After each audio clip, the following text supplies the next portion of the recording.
बहुत सी कहानियां सुनी और देखी होंगी पर न जाने क्यों अक्सर हर किसी को अपनी ही दास्तां खास लगती है। चाहे वो अधूरी हो या उस कहानी का उससे बेहतरीन अंजाम मिल गया हो। जिस कहानी में हैप्पी एंडिंग होती है वो तो बहुत ही अच्छी लगती हैं।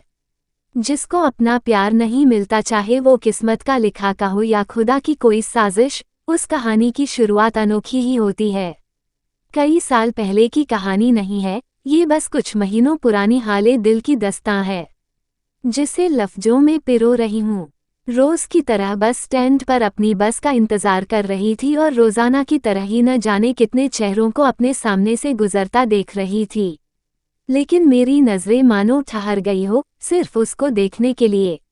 जब वो मेरे सामने से मुस्कुराता हुआ गुजारा, तो उसकी आंखों की चमक और मंद मंद मुस्कान मानो मुझसे कुछ कहना चाह रही थी।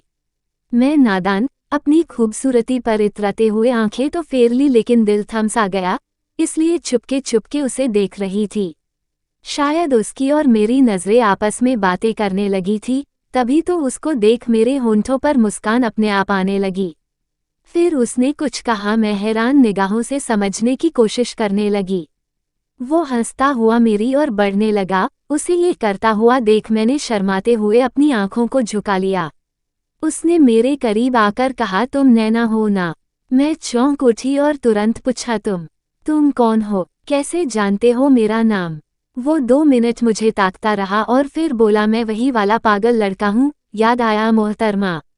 मुझे मेरी आंखों पर यकीन नहीं हो रहा था कि यह वही लड़का है जिसे एक वक्त पर इनकार का तमाचा मारा था और कहा था कि मैं नहीं चाहती अपनी जिंदगी में, क्योंकि वह उस वक्त बिखरे बालों के साथ खामोशी को अपने लबों पर उड़े रखने वाला शख्स था।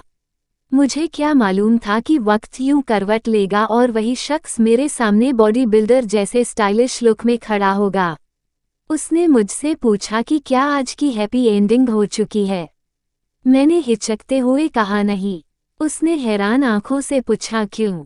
मैं मुस्कराती हुई बोली कि मैंने उस वक्त भी कहा था, आज भी कह रही हूँ कि मैं नहीं चाहती थी। उसकी निगाहों से समझ गई थी।